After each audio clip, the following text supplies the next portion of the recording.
Hello guys, welcome to my channel. So today I am here with a plan for those are starting right now. So maybe because of job or you are intern or whatever is the reason कि अभी आप start करने जा रहे हैं. So that's possible and because many of them ask ना क्या होता है ना जब हम लेट start करते हैं या काउंसलिंग के लिए वेट कर रहे होते हैं तो अब जाके हमें लगता है कि नहीं यार अब 2 मंथ है हमें स्टार्ट कर देना चाहिए. अब नेक्स्ट एग्ज़ाम दे के देखते हैं कि रैंक इम्प्रूव हो जाएगी. होता है ये. बट अगर आप मुझसे पूछें कि लेट है नहीं है तो लेट तो कभी नहीं है. मीन्स जब जागो तभी सवेरा. आपको लगता है कि अगर आपके पास यही टाइम था, आप आपके पास नहीं है 1 year. You don't have that privilege. Simple. You don't have that privilege, you don't have that finance support कि आप 6 महीने 7 महीने 8 महीने बैठे रहें घर पर. वो नहीं है आपके पास प्रिविलेज. और you are not don't want to depend somebody, not your family, not your husband, not your anyone. So it's depend na. So that's why I'm saying कि never is too late because it's your decision. आपका जो भी reason हो, आप job कर रहे थे या आपका राइट माइंड सेट ही नहीं था, तो जब जागो तभी सवेरा. तो डिसहार्टेड नहीं होना क्योंकि सब होते हैं कि देख के यार ये साल भर से पढ़ रहा है, ये 2 साल से पढ़ रहा है, 6 महीने 8 घंटे 11 घंटे स्ट्रीम्स चल रही हैं, लेकिन उससे कोई फ़र्क नहीं पड़ता है. मतलब आप स्मार्ट स्टडी करो, आप दिमाग लगा के पढ़ो, आप कैसे भी पढ़ो. मतलब यार आप अपने ड्रीम के लिए पढ़ रहे हो तो जी जान से लगा दो. डिसहार्टेड नहीं होना क्योंकि ना बहुत वीडियो सर्कुलेट होते हैं. Oh this is too late. यार क्या होगा, 2 मिनट होगा, सब कुछ होगा. विश्वास रखने के ऊपर होता है क्योंकि मैं आपको बता रहा हूँ टॉपर भी 100% कभी कंप्लीट नहीं कर पाता. और हमें किसी से कंपटीशन नहीं करना है, कुछ भी नहीं करना है कि यार यार तेरी रैंक क्या आई, तेरी रैंक क्या आई. This kind of I feel that those peoples are negative people कि वो आपको ना डिमोटिवेट ही करने वाले. अरे अब तो कुछ हो गए, नहीं होगा ना, नहीं होने दो उनकी बला से. मैं आपको भी कह रही हूँ आपको पढ़ना है, मतलब पढ़ना है. रिजल्ट के बारे में तो सोचना ही है. गीता में ये लिखा है आप कर्म करो, फल की चिंता मत करो. जहाँ आपने फल की चिंता करना स्टार्ट कर दिया ना तो वहाँ पर तो आधा आप कर्म ही नहीं करोगे.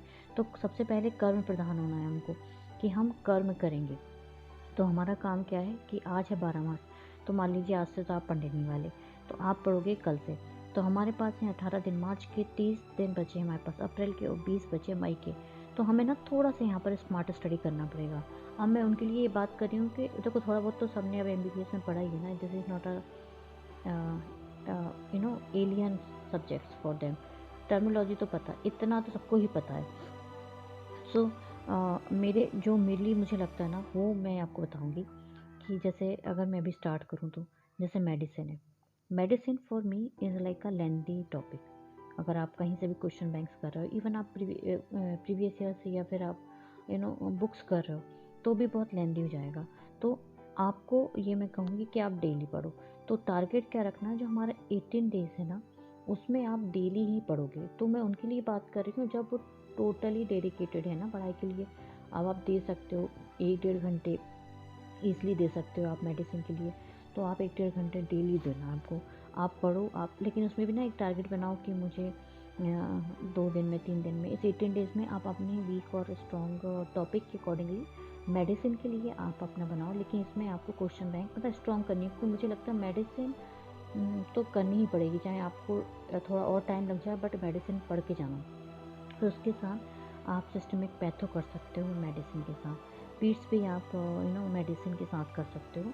बाकी पीट्स में जो माइलस्टोन और इम्यूनाइजेशन जो बचता है वो आप अलग से कर सकते हो. अदरवाइज तो आई थिंक विथ मेडिसिन आप साथ के साथ पढ़ो तो आपका साथ के साथ इफ आई एम सेइंग ना तो 18 जो डेज़ है ना मार्च में मैं आपको कंप्लीट करने को कह रही हूँ डेली का, उसमें आप आधा घंटा और जोड़ लेना. तो मतलब वो पता नहीं चलता, पता सिस्टमिक पैथो और, लेकिन क्वेश्चन हाँ करने जाओगे आई डोंट नो तब भी नहीं पता चलता बिकॉज सिस्टमिक तो सेम ही हो जाता है.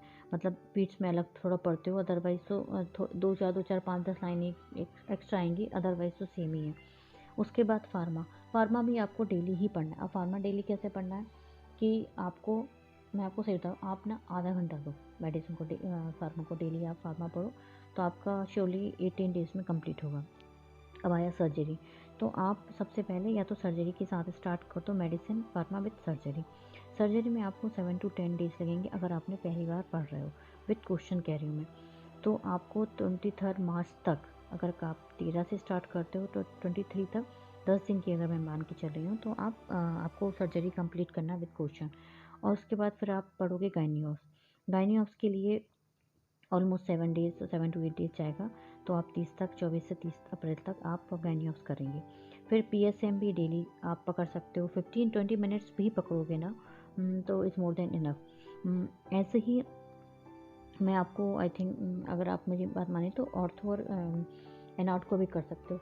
इट्स नॉट डेली, बट आप डेली ना करके आप 15 मिनट्स आप अपना कर सकते हो। फिर उसके बाद आया है आपका मई में आप ENT, ऑप्था और एनेस्थीसिया 2 डेज लेंगे।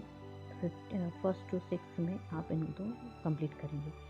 फिर आया आपका मई, like 7 to 13 April you have to be like forensic, radio, derma and psychiatry. For me, I think the radio is not that. After that, all the studying surgery and gynae ops, all other clinical subjects, the radio is not this much about. After this, only I think nuclear medicine is there. Then derma and psychiatry and forensic, they all are small subjects, so 5 to 7 days is enough for them, because आप बहुत ज़्यादा time भी नहीं दे सकते कि if you want to give also ना, तो no need to give too much time, because आपको जल्दी करके करना है। फिर micro biochem physio 3 days, so like 14, 15 April, 16 April, then biochem 17, 18, 19, physio is 20, 21, 22. तो even after studying medicine and surgery, तो फिजियो में भी आपको बेसिक्स कुछ cell cytology I think is there, तो आपको जो पढ़ना है। Then anatomy you will study with ortho, तो उसके लिए भी मैं आपको यही कहूँगी कि एनाटॉमी एंड ऑर्थो आप एवरी अल्टरनेट डेज पे ले सकते हो, कि आपको एटलीस्ट 1 आवर्स आप डेली, मतलब एवरी अल्टरनेट डेज पे, तो ये भी आपका हो जाता है, कहीं पता नहीं चलता। देन हाँ, पीट्स विथ मेडिसिन करना है। सो इफ़ यू, मतलब लाइक यू विल से कि आपने तो एक वैसा टाइम बनाया, तो मेरा क्या ना इसी तरीके से अगर, बट पढ़ना होता है, लेकिन अगर आप इस तरीके से पढ़ेंगे ना, तो बट इसमें बस आपको एक चीज़ करना है कि आपको डेली डेडिकेटेड ही रहना है, कि जैसे अगर आप डेली फार्मा पढ़ रहे हो, आपको डेली PSM पढ़ना है थोड़ा, तो आपको डेली पढ़ना ही पड़ेगा। अदरवाइज़ अगर आप छोड़ते जाओगे ना, तो क्या होगा ना, एक टाइम के बाद दे विल बी लेफ्ट, तो आपको वो पढ़ते जाना है। सो अगर मैं कहूँ कि आप 23 अप्रैल तक ये सारा कंप्लीट करना, थोड़ी मेहनत ज़्यादा लगेगी, बट आई थिंक सेटिंग ज़्यादा ले लेके आप कर सकते हो। 23 अप्रैल टू 30th में फर्स्ट डिवीज़न करना है। It's not this much time, but मैं अभी भी इसलिए कहूँगी क्योंकि आपको साथ साथ रिवीजन करते जाना। अब ऐसा नहीं है कि 30 मार्च तक अगर आपका ये सारे सब्जेक्ट हुए हैं तो आप इनको बिल्कुल ही छोड़ दोगे।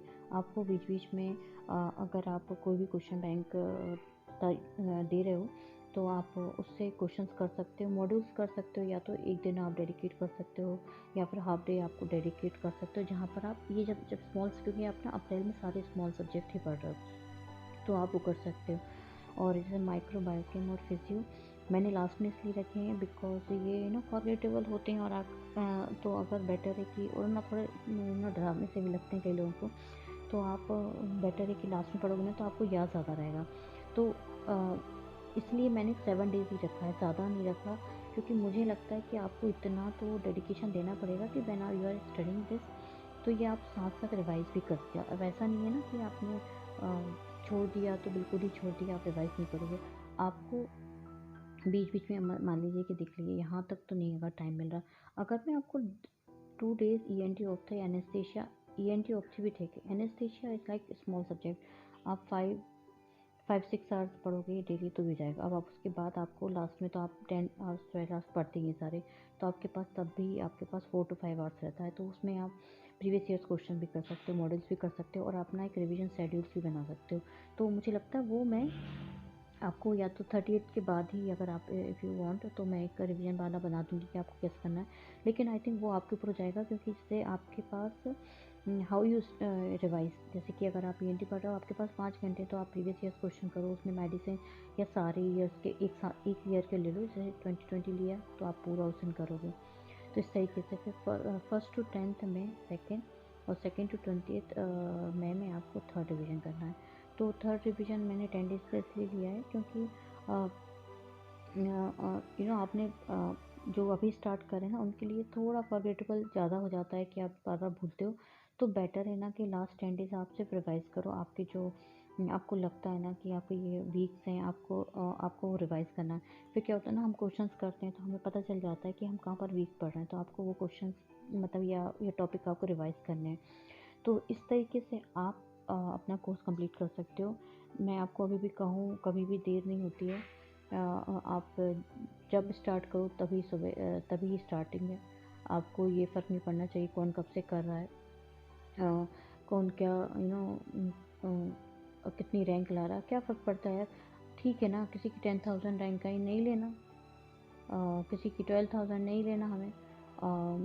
क्या फ़र्क पड़ जाएगा। आपको आप सेटल नहीं हो रहे हो। कई लोग जैसे like I don't want to settle for non clinical, so I am not settling.